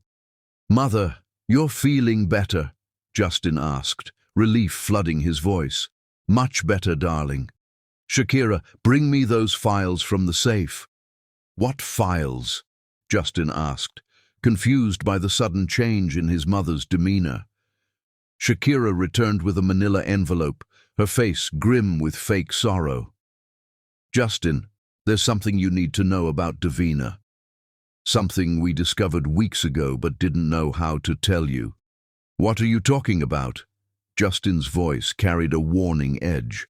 "We hired a private investigator," Florence said, her voice heavy with false regret. "Not to spy, but to protect you." We needed to know more about the woman you married so suddenly. You had no right. We had every right, Shakira interrupted, and we're glad we did. Justin, Davina has been lying to you. With trembling hands that betrayed her excitement rather than sorrow, Florence opened the envelope and spread photographs across the coffee table.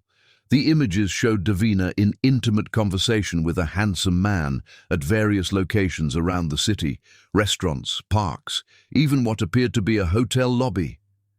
"This is Ricardo Mendez," Florence said, her voice dripping with manufactured sympathy. "He's been meeting with your wife for months, even during her pregnancy." Justin stared at the photos, his world tilting off its axis.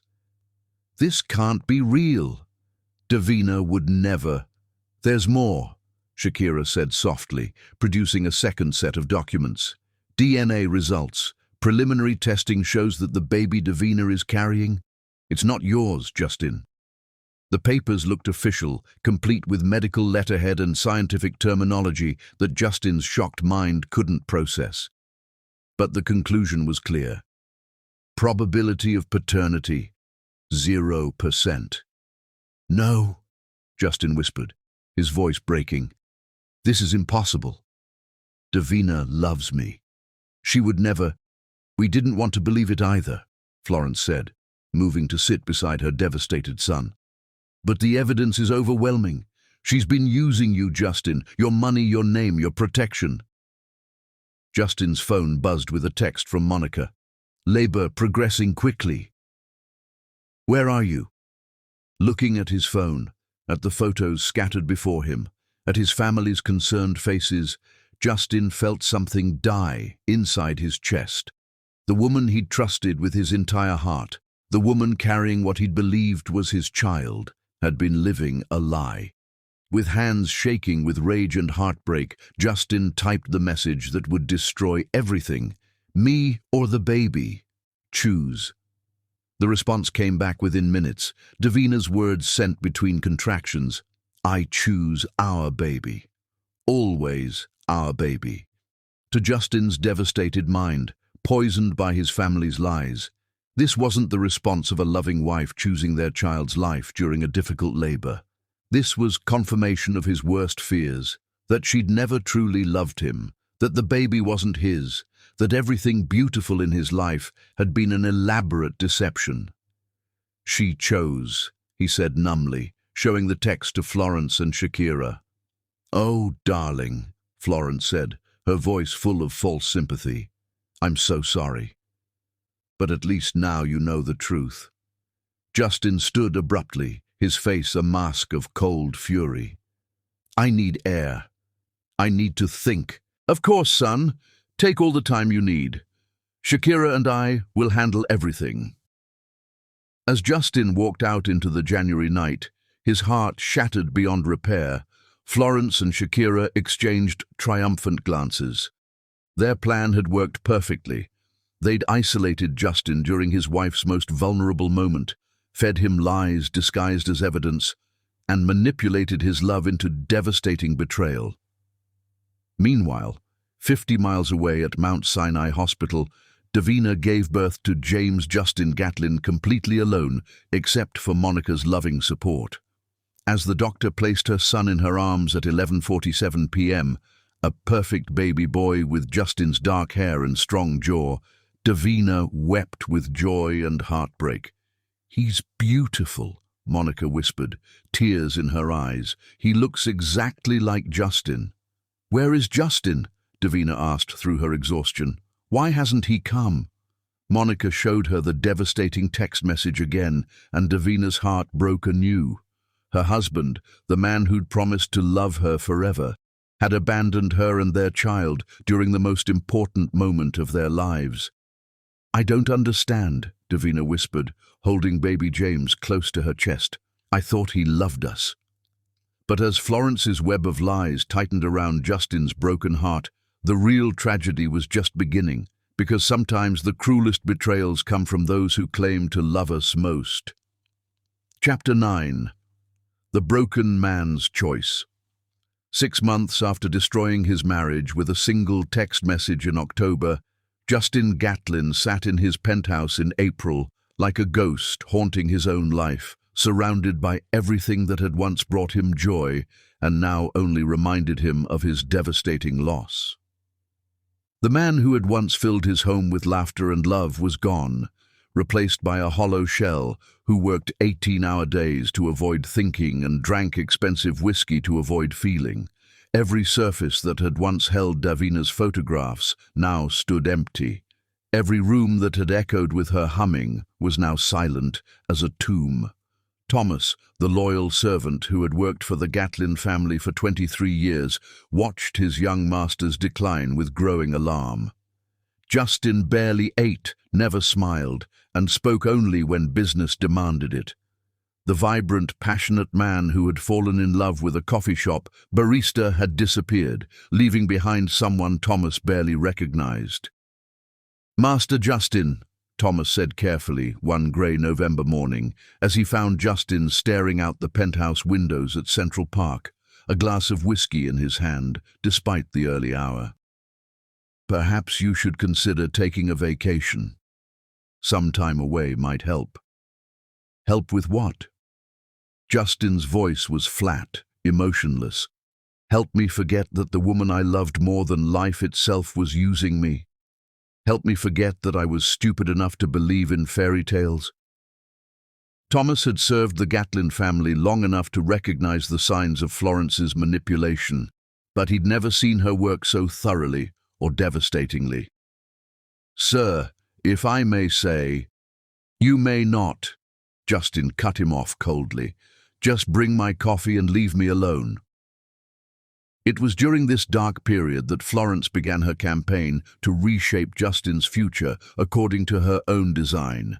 She visited the penthouse regularly, ostensibly to check on her son's well-being, but actually to systematically introduce Shelley Jackson into his broken life. "Justin, darling, you can't mourn forever," Florence said during one such visit, settling into the chair where Davina used to read to him. "Life must go on, and the family business needs your full attention." "I'm working," Justin replied mechanically. "The quarterly reports show—" "I'm not talking about business, son. I'm talking about your personal life, about moving forward and finding happiness again." Justin's laugh was bitter. "Happiness? I had happiness, Mother. I had everything, and I threw it away." "You didn't throw anything away," Florence said firmly. "You discovered the truth and made the right choice." "Painful, yes, but necessary. The right choice." Justin turned to face his mother, his eyes hollow.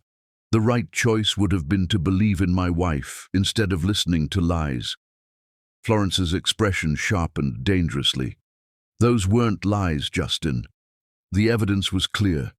The DNA test—" "Could have been fabricated," Justin finished, the words he'd been afraid to think finally escaping. "Don't be ridiculous. Why would we fabricate evidence against someone we wanted to accept into the family?" The question hung in the air, and Justin couldn't find an answer that made sense. His grief was too overwhelming, his guilt too crushing, to think clearly about his family's motivations. 2 weeks later, Florence orchestrated Shelley's first coincidental encounter with Justin. She arranged for them to meet at a business dinner, knowing Justin couldn't refuse without appearing unprofessional. Shelley Jackson was undeniably stunning. Tall, blonde, perfectly groomed, and sophisticated in ways that reminded Justin painfully of the women he'd dated before Davina.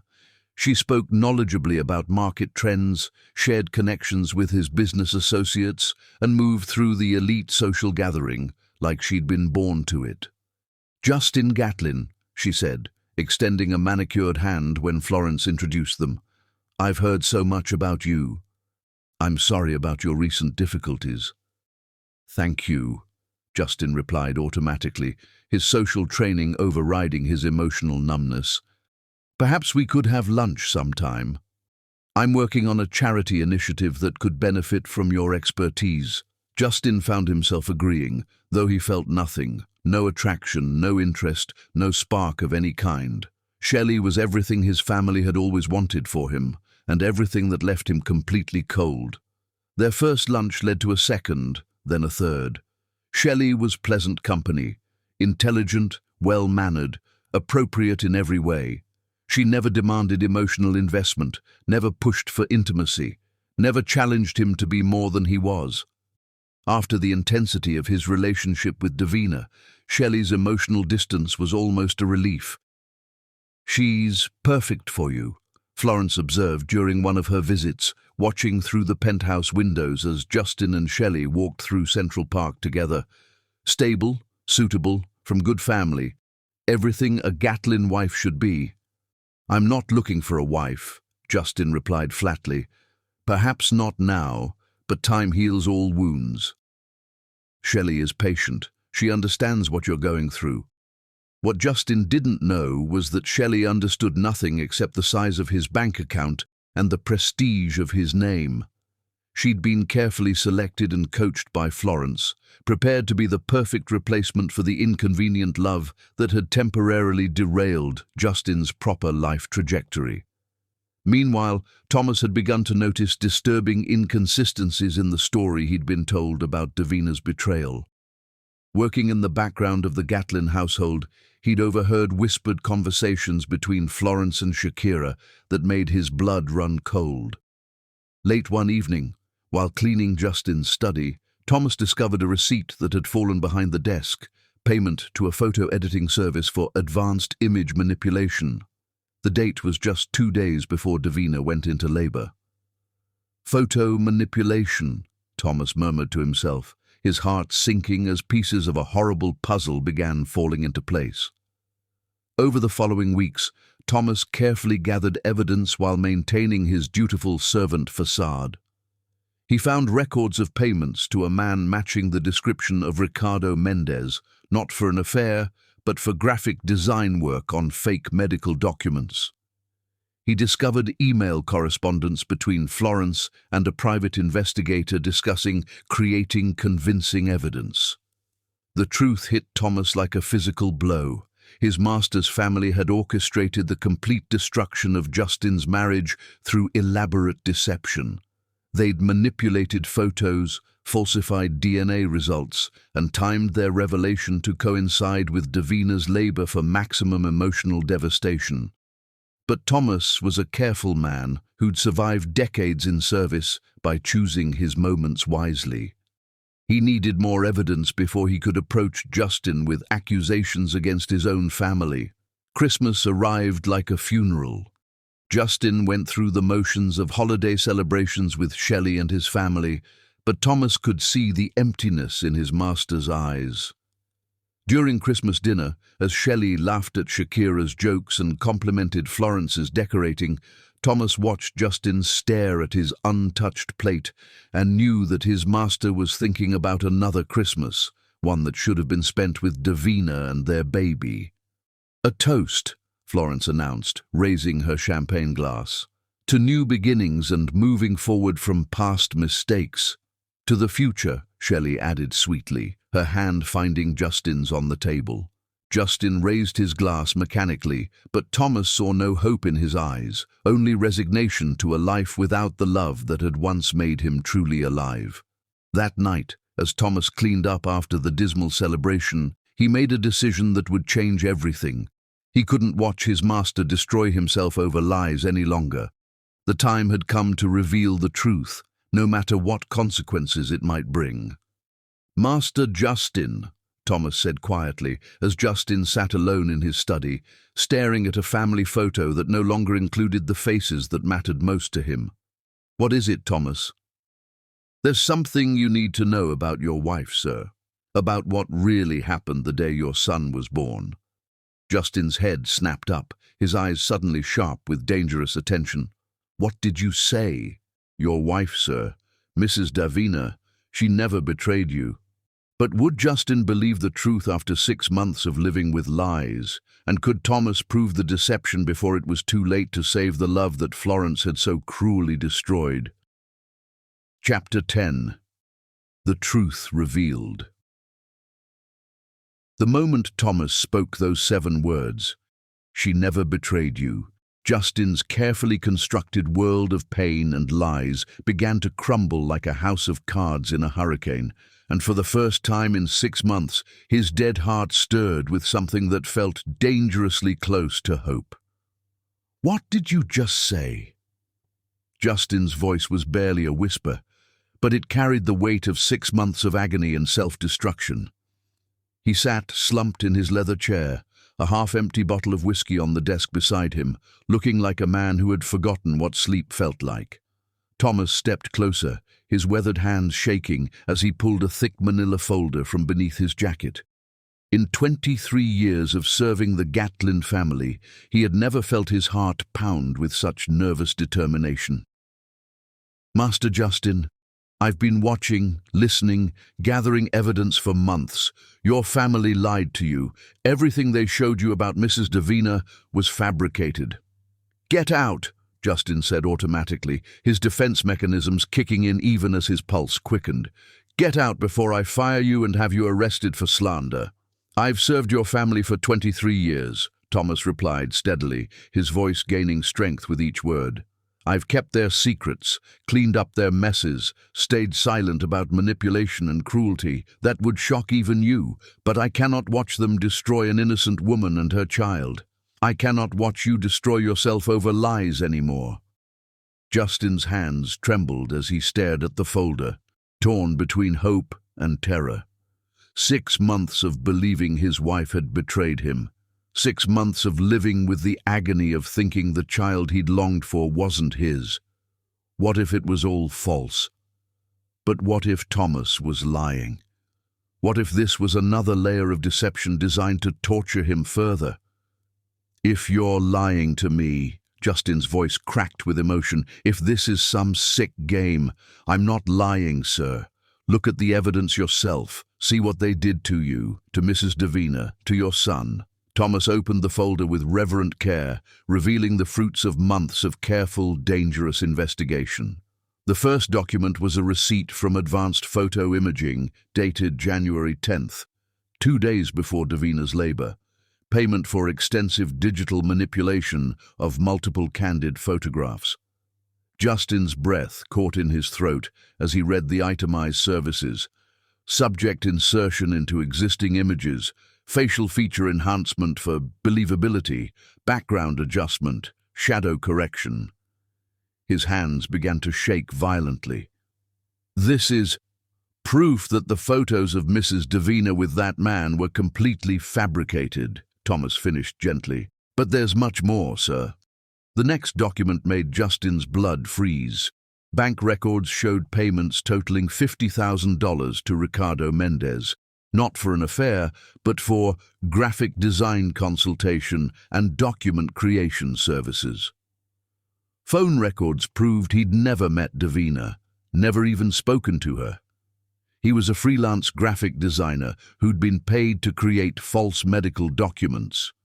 "The DNA test was completely fabricated," Thomas explained, his voice heavy with the weight of truth. "Your son's real DNA was never tested. They created an entirely fake medical report using a template purchased online." Justin sank deeper into his chair, his face white with shock as the magnitude of his family's deception became clear. "Why?" he whispered, the word barely audible. "Why would they do this to me?" "To us. Because Mrs. Davina made you happy in a way that terrified them," Thomas said simply. "Because she loved you for yourself, not your money or status. Because she would have protected you from their manipulation for the rest of your life." With shaking hands, Justin examined each piece of evidence as Thomas laid it out like a prosecutor presenting a case. Recorded conversations between Florence and Shakira discussing their perfect plan, obtained when Thomas had hidden recording devices in the study, screenshots of emails between Florence and the private investigator detailing exactly how to create convincing evidence of adultery, receipts for fake phone numbers, payments to actors hired to pose as medical professionals, even receipts for Florence's acting coach who had helped her perfect the fake heart attack. "Listen to this," Thomas said, pressing play on a small recording device. Florence's voice filled the study, clear and unmistakable. "The timing has to be perfect, Shakira. We show him the evidence while she's in labor, when he's most emotional and vulnerable. He'll never think clearly enough to question the proof." Shakira's laughter was like ice. "And if he doesn't believe it?" "He'll believe it." Florence's voice was cold with certainty. "Men always believe the worst when their pride is threatened, and Justin's always been too trusting for his own good." Justin's face went through a dozen emotions as he listened to his own family laughing about destroying his marriage. Shock gave way to understanding, understanding to rage, and rage to a grief so profound it threatened to tear him apart. "The heart attack?" Justin asked, though he already knew the answer. "Completely staged," Thomas confirmed. "Mrs. Florence took acting classes in college, and she's been practicing that performance for weeks. She needed you away from the hospital during the birth, so Mrs. Divina would be alone and vulnerable when she received your text." "My son," Justin whispered, his voice breaking completely. "My son was born while I was here believing lies about his mother." Thomas pulled out his phone with trembling fingers. "A beautiful baby boy, sir. Born healthy at 7 pounds, 3 ounces at 11:47 p.m. on January 12th. He has your eyes, your stubborn chin, and your mother's dimples." The photo on Thomas's screen showed a perfect infant with unmistakably Gatlin features, dark hair, strong jaw, and eyes that were definitely Justin's. But what destroyed Justin completely was the next photo. Davina in her hospital bed, exhausted but radiant, holding their son with tears streaming down her face while she stared at her phone, undoubtedly reading Justin's cruel text message. "She was alone," Justin said, his voice hollow with horror. "She gave birth to our child completely alone while I was here, drowning in self-pity over lies." "Not completely alone, sir. Her sister Monica was with her, but she kept asking for you, right up until the moment Master James was born. Even after your text message, she kept saying, 'Daddy will come. Daddy loves us.'" Justin buried his face in his hands as the full weight of his betrayal crashed over him like a tidal wave. While his wife had been giving birth to their child, scared, heartbroken, abandoned, he'd been wallowing in manufactured grief over lies his own family had fed him like poison. "Where is she now?" he asked through his tears, his voice muffled by his hands. "Where are they?" "Jamaica, sir. Mrs. Davina moved there 4 months ago when Master James was 2 months old. She's teaching at Kingston Elementary School, raising your son as a single mother." "Jamaica," Justin repeated, his heart shattering anew at the thought of his wife fleeing to another country to escape the pain he'd caused. "She took our son and left the country because of what I did to her. Sir, if I may." Thomas hesitated, then forged ahead. "I've kept in contact with Mrs. Davina's sister, Monica. She sends me pictures sometimes, updates about Master James. Your son is beautiful, healthy and happy. Mrs. Davina has built a good life for them both, despite everything." Thomas scrolled through his phone, showing Justin recent photographs that Monica had sent. The images showed a toddler with dark curls and familiar eyes, laughing as he played on a beach with waves lapping at his tiny feet. Beside him sat Davina, older and more serious than Justin remembered, but still radiating the warmth that had first captured his heart.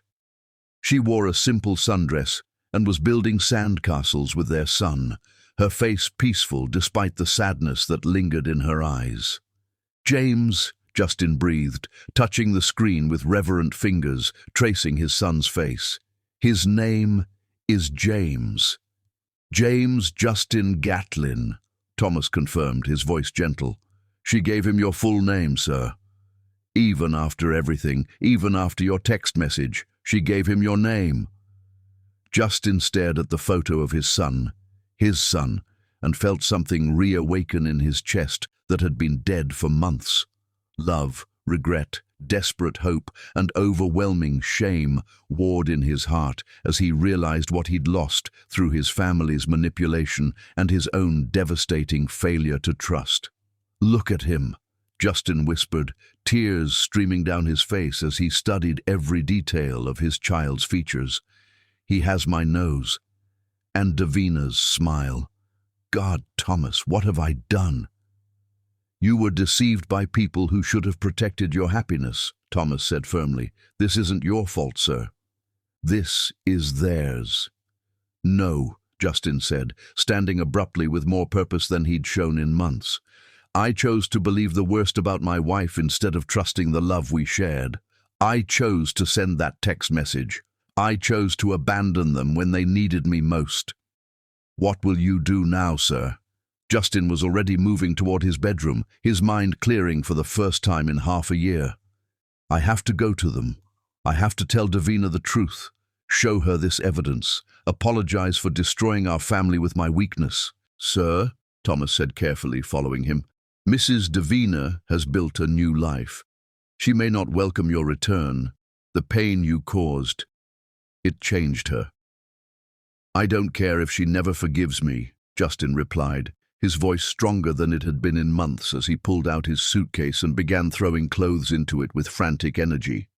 "I need her to know that I never stopped loving her, that if I'd known the truth, nothing in this world could have kept me from her side when our son was born."